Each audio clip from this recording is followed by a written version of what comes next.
अस्सलाम वालेकुम वरहमतुल्लाहि वबरकातुहू। मैं सोशल प्रॉस्पेक्ट से आपका मेज़बान वसीम कुरैशी आपकी खिदमत में हाजिर हूँ। क्या आप परेशान हैं? क्या आप तकालीफ में मुब्तला हैं? क्या आपकी ज़िंदगी उलझनों का शिकार है? क्या आप मसलों में, परेशानियों में घिरे हुए हैं? तो आपके साथ वासिफ अली वासिफ साहब की एक बात शेयर करता हूँ। वासिफ अली वासिफ साहब से किसी ने पूछा कि वासिफ साहब, जब एक बंदा परेशान होता है, तकलीफ में मुब्तला होता है और वो अल्लाह ताला से दुआ करता है और दुआ में कहता है कि या अल्लाह तेरा शुक्र है, जबकि अल्लाह को तो पता होता है कि वो परेशान है, जबकि अल्लाह तो जानता है कि वो तकलीफ में है। तो वासिफ साहब बड़ा खूबसूरत जवाब देते हैं, कहते हैं अल्लाह जानता है कि ये तकलीफ में नहीं है, अल्लाह को मालूम है कि ये परेशान नहीं है, और अल्लाह ताला ने इंसान को जो नेमतें अता की हैं, जिन नेमतों से नवाजा है, उसका शुक्र यही है कि ये तकलीफ बर्दाश्त करे। और अल्लाह ताला ने इंसान को जितनी नेमतों से नवाजा है, उसने तो इंसान को रसीद भी नहीं दी कि मैं तुम्हें ये सारी नेमतें अता कर रहा हूँ और इन नेमतों के बदले तुमसे ये काम जरूर लूंगा। उसने हमें इसका पाबंद भी नहीं किया। वासिफ साहब फरमाते हैं कि अल्लाह ताला अगर इंसान के पास मौजूदा नेमतों में से, सहूलियात में से कोई एक नेमत अगर वापस ले ले, तो इंसान को लग पता जाएगा कि परेशानी किसे कहते हैं, तो इंसान को लग पता जाएगा कि तकलीफ किसे कहते हैं। तो जी वल्लाह आलम बात यही है, वल्लाह मामला यही है। हम इंसानों को सिर्फ और सिर्फ खामखा का रोला डालने की आदत पड़ चुकी है, हमें खामखा का मातम करने की आदत पड़ चुकी है, हमें अपने नसीब पे रोने की, अपने नसीब पे और तकदीर पे माथा पीटने की आदत हो चुकी है। वरना देखा जाए तो वाकई अल्लाह ताला ने हमें इंतहा की नेमतों से नवाजा हुआ है। अल्लाह ताला ने इस तमाम यूनिवर्स को, पूरी कायनात को सिर्फ और सिर्फ इंसान के लिए पैदा किया है। इसमें इंसान के लिए जो पानी, हवा, चरिंद परिंद, जानवर, तितलियां, ये सब्जाजार, ये सहरा, ये रेगिस्तान, ये समंदर, ये हवाएं, ये कुआं, ये आबशारें, ये पहाड़, ये चोटियां, ये बुलंदियां, ये कोसे कज़ा, ये सूरज, ये चांद, ये तारे, ये निज़ाम शमसी, ये कहकशां, ये सारी की सारी चीजें हैं किसके लिए? इंसान के लिए तो हैं। इंसान को फायदा पहुंचाने के लिए, नफा पहुंचाने के लिए तो अल्लाह ताला ने इतनी बड़ी कायनात और इसमें ये सारी चीजें पैदा फरमाई, और सबको हुक्म भी ये है कि उसने सिर्फ और सिर्फ इंसान की फलाह के लिए, इंसान को फैसिलिटेट करने के लिए काम करना है। तो इससे बड़ी नेमत कोई इंसान के लिए हो सकती है?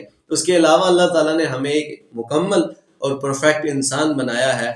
अल्लाह ताला ने हमें चलने के लिए टांगें दी हैं, हमें काम करने के लिए हाथ दिए हैं, हमें सुनने के लिए कान दिए, देखने के लिए आंखें दी, बोलने के लिए ज़बान और लब दिए। अल्लाह ताला ने क्या कुछ नहीं हमें अता फरमाया। अगर हम खुदा न खास्ता सिर्फ समाज से महरूम हो जाते तो हमें लग पता जाता कि अल्लाह ने हमें ये कितनी बड़ी नेमत नवाजी है, कितने करोड़ों अरबों रुपए का एक इंसान बनाया और लिस्ट भी कोई नहीं दी। जो लोग आंखों से, बिनाई से महरूम हैं, उनसे जाके कभी पूछें, उनको देखें तो हमें लग पता जाए कि तकलीफ किसे कहते हैं। जो लोग समाज से महरूम हैं, उनसे जाके मिलें, उन्हें देखें तो हमें लग पता जाए कि तकलीफ किसे कहते हैं। वो लोग जो बोल नहीं सकते, उनसे जाके मिलें, उन्हें देखें तो लग पता जाए कि तकलीफ किसे कहते हैं। वो लोग जो स्पेशल पर्सन्स हैं, जो चल नहीं सकते, उनसे मिलें, माजूर लोगों को देखें तो एहसास होता है कि ये जो टांगे हैं सिर्फ, ये कितनी बड़ी नेमत है, कितनी बड़ी दौलत अल्लाह ताला ने हमें अता फरमाई हुई है। कुछ लोग सुबह और सवेरे उठते हैं और उठते ही अस्पतालों में अपने गुर्दे वाश करवाने के लिए जाते हैं। कुछ लोगों को ब्लड कैंसर है, वो अपना ब्लड तब्दील करवाने के लिए जाते हैं। कुछ लोगों को थैलीसीमिया है कि उनका लीवर जो है वो ब्लड जनरेट नहीं कर सकता, खून नहीं बना सकता, वो अपना खून तब्दील करवाते हैं। कुछ लोग कैंसर जैसी खतरनाक बीमारियों में मुब्तला हैं, कुछ एड्स में मुब्तला हैं। और अगर अल्लाह ताला ने आपको एक सेहतमंद जिस्म अता किया है, एक सेहतमंद दिमाग अता किया है, तो इससे बड़ी नेमत अल्लाह ताला की इंसान पर क्या हो सकती है?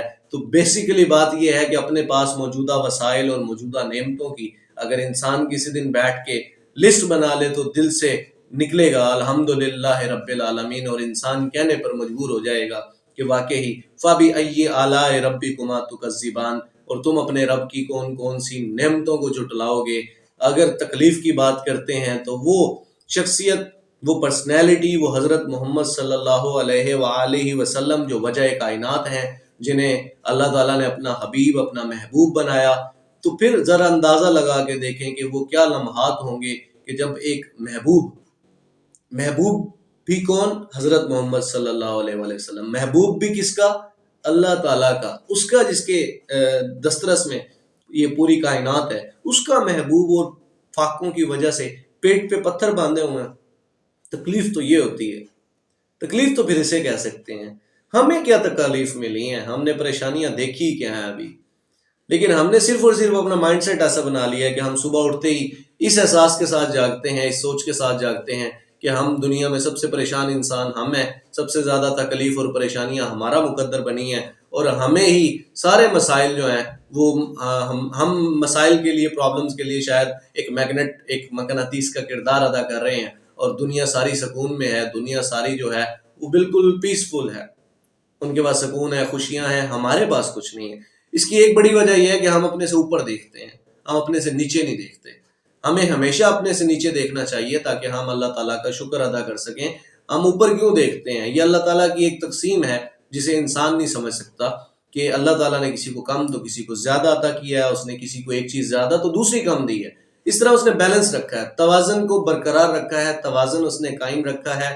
اس نے کسی کے ساتھ ناانصافی نہیں کی، کسی کو جسمانی صحت زیادہ دی ہے تو کسی کو ذہنی صحت زیادہ دے دی، کسی کو دولت زیادہ دی تو اولاد نافرمان دے دی، کسی کو دولت کم دی تو ہیلدی بنا دیا، ایک صحت مند انسان بنا دیا، دولت کم دی تو فرما بردار اولاد دے دی، دولت کم دی تو کسی کو وزڈم زیادہ دے دی، عقل زیادہ دے دی، کسی کو دولت کم دی تو اسے اچھے دوست، اچھے والدین، اچھی اولاد سے، اچھی بیوی یا اچھے شوہر سے نواز دیا۔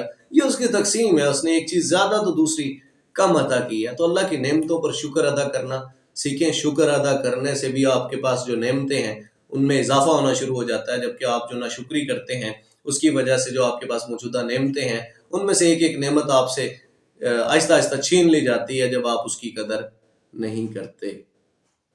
تو تکالیف اور پریشانیاں ہمارے پاس نہیں ہیں، ہم نے خود سے پالی ہوئی ہیں۔ ہم پریشانیوں اور تکلیف کو بچوں کی طرح پال رہے ہیں، جیسے بچوں کی پرورش کرتے ہیں نا، ہم انہیں صبح اٹھتے ہی جیسے پودے کو پانی دیا جاتا ہے ہم اسے پانی دیتے ہیں، بجائے اس کو جڑ سے اکھاڑنے کے کہ یہ خشک ہوں۔ ہم ان پہ سوچنا چھوڑیں اور شکر ادا کرنے کی طرف چلے جائیں۔ تو انتخاب انسان کا اپنا ہے۔ میں آپ کے لیے دعا گو ہوں کہ اللہ تعالیٰ آپ کو آسانیاں عطا فرمائے اور آسانیاں تقسیم کرنے کا شرف عطا فرمائے۔ اسی کے ساتھ اپنے میزبان وسیم قریشی کو اجازت دیجیے۔ تھینک یو سو مچ۔ اللہ حافظ۔